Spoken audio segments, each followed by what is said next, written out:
Olá, eu me chamo Tatiana Pereira, sou pedagoga, orientadora educacional, coordenadora pedagógica e presidente da ASFOI, Associação Fluminense de Orientadores Educacionais do Estado do Rio de Janeiro.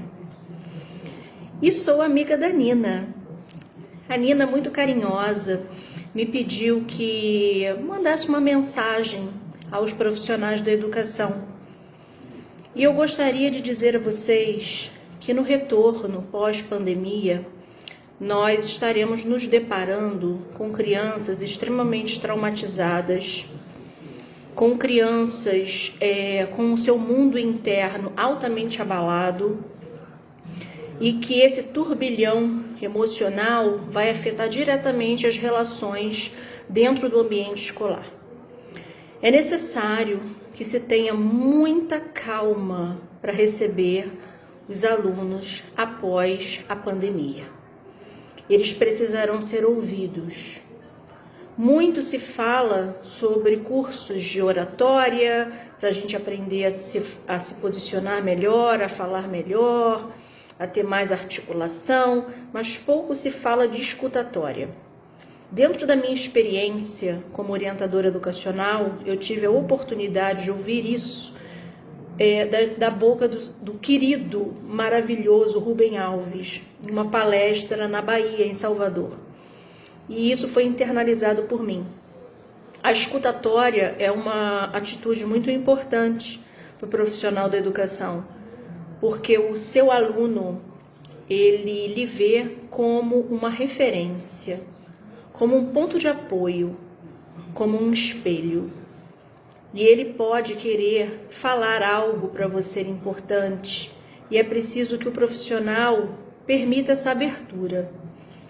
As crianças estão numa quarentena, num isolamento social há muitos meses, e nós não sabemos há quantos de fato eles vão permanecer. Uma instabilidade, a gente não tem certeza de nada, isso angustia, traz medo, causa ansiedade. Isso tudo a criança também sente. Eles sentem tudo. E nós, como adultos, precisamos entender que eles não conseguem digerir da forma que nós digerimos. Eles vão guardando, e de alguma forma isso vai ter que sair.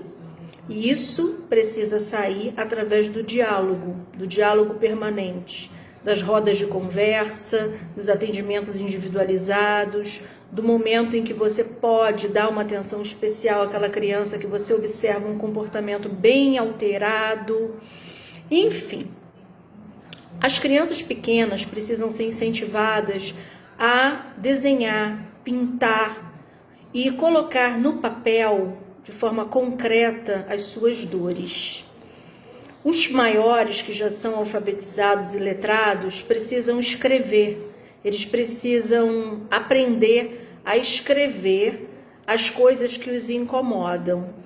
É muito importante montar um diário do sentimento, é muito importante sugerir que eles escrevam uma cartinha para cada tipo de sentimento diferente que eles sentiram, para vocês começarem a criar um elo, uma relação de confiança com essa criança.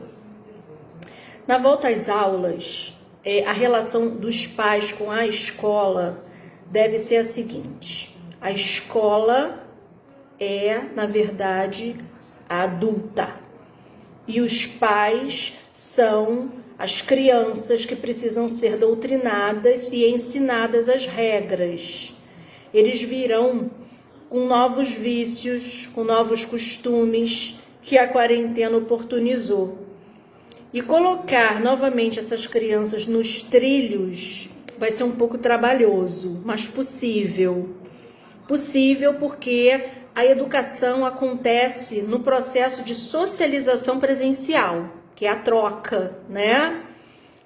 Eu não sou contra as ferramentas remotas, muito pelo contrário, mas elas trouxeram muito estresse e muitas questões familiares durante a quarentena. estabilizar essas relações tensas e conturbadas, vai, na verdade, precisar muito dessa compreensão e desse olhar do profissional da educação. Nós seremos os grandes mediadores, principalmente os OEs. Os OEs não terão tarefas fáceis. Nós estaremos recebendo crianças traumatizadas, nervosas, preocupadas, que sofreram perdas familiares, que estão abaladas com os inúmeros noticiários que bombardeiam as crianças de informações demais, né? Que isso precisa ser filtrado pela família. Enfim, o desafio da mudança em tempos de isolamento é a grande situação a ser enfrentada. O retorno, ele é um ponto de estresse, sim, mas nós precisamos desenvolver a nossa empatia, o olhar diferenciado para a criança, o olhar diferenciado para o adolescente, que em muitos casos já vivia um estado de quarentena permanente e só se deu conta quando ele foi obrigado a entender a condição. Porque eu conversei com alguns adolescentes que me falaram: mas tia Tati, eu já vivi em quarentena e não sabia. Porque a vida deles era ir para a escola, voltar para casa e ficar preso em um aparelho celular, como se fosse uma ilha ambulante. O aparelho celular condicionava ele a uma cegueira umbilical, que o tirava do convívio social, do convívio familiar. Nós temos muitas coisas positivas para ressaltar nessa quarentena. Uma delas é a questão da responsabilização da família em relação à educação da criança. Com o passar dos anos, essa responsabilização pela educação, ela foi transferida para a escola. E essa quarentena, ela oportunizou as famílias a novamente tomarem as rédeas dessa responsabilidade em educar, porque a família educa e a escola escolariza. Então, esses papéis ficaram muito claros agora.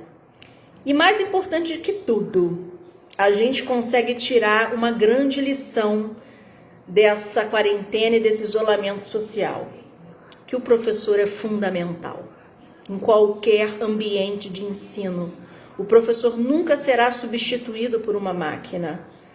A criança aprende através da interação, através da troca, através da afetividade e através de todas as possibilidades que a escola oferece. O ambiente escolar, ele é riquíssimo e hoje os pais conseguem enxergar quão importante é a escola e o quão importantes são os professores. Então, esse olhar positivo é muito importante ressaltar, porque nós precisamos valorizar a nossa classe. Nós somos seres essenciais, sim, somos seres essenciais, e nós precisamos valorizar a cada dia essa nobre função, sendo professor, sendo orientador educacional, sendo orientador pedagógico, sendo inspeção escolar, sendo dirigente de turno, sendo cozinheira da escola, sendo direção, sendo vice-direção. Somos todos educadores e merecemos respeito. E essa quarentena fez muitos pais refletirem a respeito da importância do educador na vida dos seus filhos, porque educar dá trabalho. As crianças clamam por limites. A falta de limite é abandono. Eu falo muito nas minhas palestras, nos meus cursos sobre isso. As crianças clamam por limites. A falta de limite é abandono. E nesse momento, a gente vê as famílias numa nova configuração, assumindo essa responsabilização pela educação dos filhos. Então isso é muito positivo, muito positivo. E a gente vai ter que realmente esperar as aulas de fato retornarem, né, para estudar um plano de ação pós-quarentena. É muito importante que cada escola, cada instituição sente, depois de uma avaliação, né, depois de uma observação, porque a primeira semana vai ser uma observação geral, um acolhimento, né? E depois dessa observação geral, é muito importante que vocês se reúnam e tracem um plano de ação pós-quarentena para o acolhimento e para os direcionamentos adequados desse aluno ou dessa aluna, tá? A rotina familiar, ela vai continuar e eu espero que ela continue